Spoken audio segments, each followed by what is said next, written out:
Welcome to the continued series of Trainer Rants. Trainer Rants. Now, today's topic is going to be a little bit unusual, a little bit different here, folks. And it's going to be a topic that kind of goes against our human nature as humans, right? Because the thing I'm going to talk about is the word rehearsal. Rehearsal. Rehearsal. You probably want to grab a pen and write that down.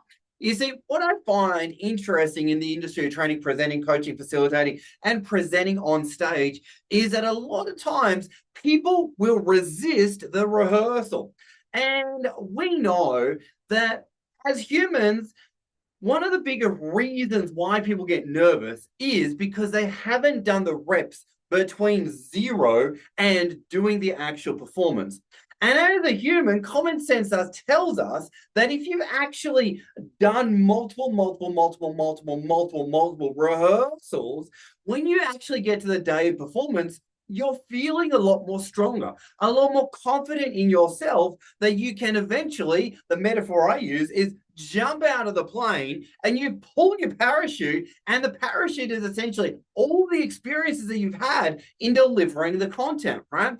And I just find it very unusual, very unique, very different that a lot of people will use the performance on the day as their practice. Now, having said that, every presentation is practice for the next, but it would make a lot of sense that instead of running away from the rehearsal, walk towards it. Go, okay, I've got a presentation coming up in a week's time. That presentation is going to go for an hour. So every day from now until then, I'm going to practice it at least once, right?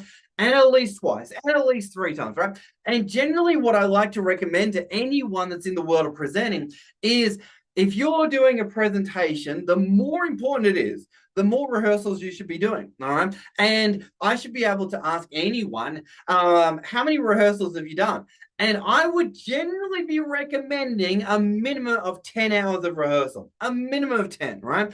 Now, the more time you got between now and the actual delivery, then, you'd want to be doing it at least from start to finish every day, if not every couple of days. So that by the time you get to it, it's part of muscle memory, and you can pretty much do the presentation in your car and you can do it without thinking about it, right? Because eventually you have to get to a point where you step away from scripts and you step into the world of authentic delivery and coming from the heart, right?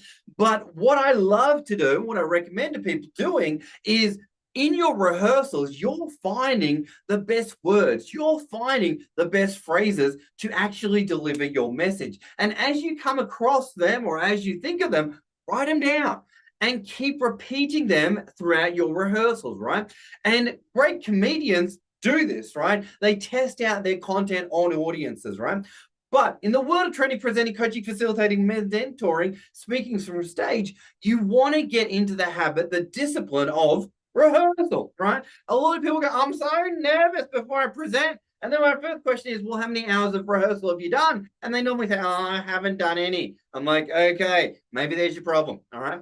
So, for example, on a recent thing that I did recently, I did a professional development workshop, and it went extremely well. People that came along loved it. But anyway, the thing is, it only went well because of the preparation I did. It only went well because of the hours I put into actually designing it, crafting the message, and then the hours of rehearsal I actually did. Now, every time you see a professional speaker, they are professionals because they do all the work in the background. They do all the rehearsals. They do all the work to make it go well. All right. So ultimately, I really want to encourage anyone that's presenting from stage, even if it's a big thing or a small thing or a medium-sized thing, do the hours of rehearsal so that when you come to the day, you're going to be able to pull your parachute and everything will go really well. You won't have to go, what do I say next? What's happening? I don't know. Oh, shit. And have your panic moments, right?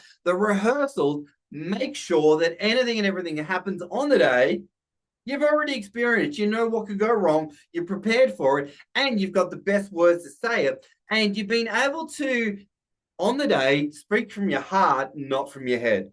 Speak from your heart, not from your head. Hopefully that makes sense, right? And I've done many, many hours of rehearsal, but then I get there on the day and I just, okay, cool, that thing, that thing. I'm not even going to say that. I'm just going to say this. And everything just flows beautifully because I've done the hours of rehearsal. Alrighty, folks, on that note, that was my trainer rant. I think that's number 3 there, folks. Trainer rant number 3, do the rehearsals. Don't run away from them. Learn to fall in love with the rehearsal, even if it's just walking around and speaking to the wall and imagining you've got an audience in front of you. That's fine, but go from start to finish. Hi, my name is, from start to finish. Make sure you say every single thing that you're thinking of saying and just verbalize it. Get the words out of your heart and your mind and see what it sounds like. Then, guaranteed, you're going to get even better results on the day.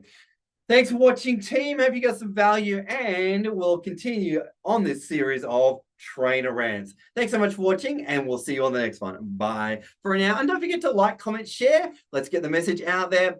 Rehearsals are where it's at.